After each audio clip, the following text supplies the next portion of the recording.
1960s میں کتنی بڑی بات تھی نارتھ امریکہ. ایک بڑی, کیا پھر وہ لفظ غلط استعمال کر رہا ہوں, پنجابی جن کی زبان ہے ان سے معذرت. جیسے میں لکھنؤ والا کسی کی غلط اردو نہیں سن سکتا, وہ بھی اپنی غلط زبان تو نہیں سنی, تو ان سے معذرت.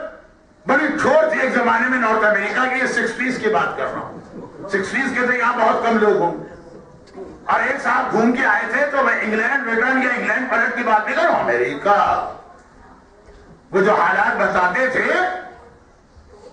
تو منہ میں پانی بھر آتا تھا. خاص طور پہ انہوں نے ایک مشین کا ذکر کیا کہ میں تو اس وقت بہت چھوٹا تھا, 7 کلاس میں تھا, لیکن جو میرے قریب کے جو بڑے تھے, 40 سال 50 سال 80 سال والے بھی, ان کے منہ میں پانی بھرا ہے. بھائی کسی طرح مشین دلوا. کہہ رہے کہ امریکہ میں ایک ایسی مشین کی ایجاد ہوئی کہ جیسے ایک نوٹ ہے نا, اس کا کبھی چینج چاہیے ہوتا ہے. 100 کا نوٹ ہے, ہم نے کہا کہ 50 کے 2 مل جائے, 20 کے 5 مل جائیں. یہاں پہ شاید ایسا پرابلم نہیں آتا ہوگا, پاکستان میں تو بہت آتا. رکشے پہ بیٹھ کے گئے, 5 روپے کرایہ بنا, 100 کا نوٹ ہے, اب ایک دکان پہ جاتے. کہا ایک ایسی مشین ایجاد کی امریکہ والوں نے کہ بوڑھی عورت کو ڈالیے اور اس کا کھلا جو ہے, چھٹا جو ہے, وہ آپ کو مل جائے. اب ہم لوگوں نے کہا یہ تو ذرا کچھ زیادہ ہی لگ رہا ہے, ایسا بھی ہوگا؟ ہاں, تمہیں کیا پتا, گولی مار کی گلیوں میں رہنے والے, میں نیو یارک کی بات کر رہا ہوں. کہا قسم کھاتا ہوں, میں بیٹھا تھا ہوٹل کی لابی میں, سامنے وہ مشین رکھی تھی, اس کا دروازہ کھلا, میں نے دیکھا میرے سامنے اس کے اندر 80 سال کی ایک بڑھیا گئی. دروازہ بند ہو گیا. تھوڑی دیر بعد دروازہ کھلا, 20 سال کی 4 اس میں سے نکل کے آ گئی. تو نوٹ کبھی کھلا ہوتا ہے تو کہا وہاں عورت آپ 80 سال کی 60 سال کی بھیج دیجیے, بٹن دبائیے, تھوڑی دیر کے بعد کھلا ہو گیا جائے. یا 30 کی 2 مل جائیں گی, یا 25 کی 3 مل جائیں گے. یقین بھی آ گیا, قسم کر. اب کیا پتا اس زمانے میں اسٹیٹ بینک میں پہلی بار اسکلیٹر لگا تھا تو کتنی عورتوں کے سینڈل اس میں پھنسے تھے, خونم خون ہو گیا تھا. تو یہ ایلیویٹر اور لفٹ کا رواج تو بہت کم تھا, آج پتا چل. تب ایک بار ہر آدمی اپنی شریک حیات سے غیر مطمئن تو ہوتا ہی. مردوں کو دوسروں کی بیویاں بہت اچھی لگتی ہے, دوسروں کو عورتوں کو یعنی کوئی بری نیت اور نگاہ سے نہیں. کاش ہمارا شوہر ایسا ہو, کاش ہماری بیوی ایسی.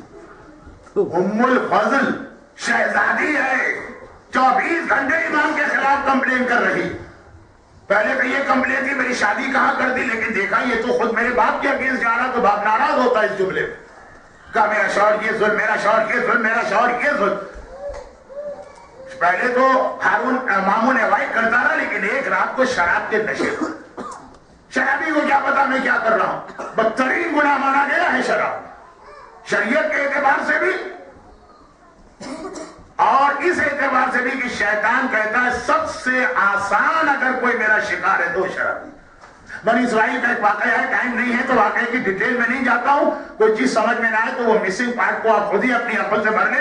ایک مومن بنی اسرائیل کا کسی طرح شیطان کے پھندے میں پھنس گیا, اور ایسا کوئی اس سے کمٹمنٹ کر بیٹھا تھا کہ ایک گناہ میں کروں گا تمہاری مرضی کا. کہ گناہ گار نہیں گناہ کرتے, ایک گناہ پھنس گیا تھا. کوئی ایسے حالات تھے, پورا واقعہ تو میں نہیں پڑھ رہا ہوں. شیطان آیا اور اس نے اس کے سامنے چوائس رکھی کہ چلو میں تمہیں ذرا سہولت دیتا ہوں, 3 گناہ رکھتا ہوں, 3 گناہ تیرے سامنے, چوائس تمہارا جو دل چاہے کرو. ورنہ میں تو جو تمہارا میرا کمٹمنٹ ہے, گناہ تمہیں بتا بھی سکتا ہوں کہ یہی کرو, لیکن نہیں, تھوڑی سہولت, اپنے نیبر کو جا کے قتل کرو. اس شریف متقی پرہیزگار نماز شب کا پابند کبھی اس کے کسی مسئلے میں انٹرفیئر نہیں کی. کہا اسے قتل کرو, ایک گناہ مجھے کروانا, یا اپنے والدین کو اچھے طریقے سے فزیکل اسالٹ کرو اور مارو, اور یہ کہ ایک شراب کا جام لائے اور شراب پی. اب یہ مومن نے اپنی عقل سے سوچا کہ یہ 3 گناہ میں پھنس گیا, ایک تو کرنا ہی کرنا, کون سا ایسا گناہ لے لوں کہ ذرا بہرحال چھوٹا, قتل. اور ایسے متقی اور مقدس آدمی کا قتل. والدین پہ ہاتھ اٹھانا یہ پرانا زمانہ ہے جب لوگ اف بھی نہیں کہتے ہیں باپ اور ماں.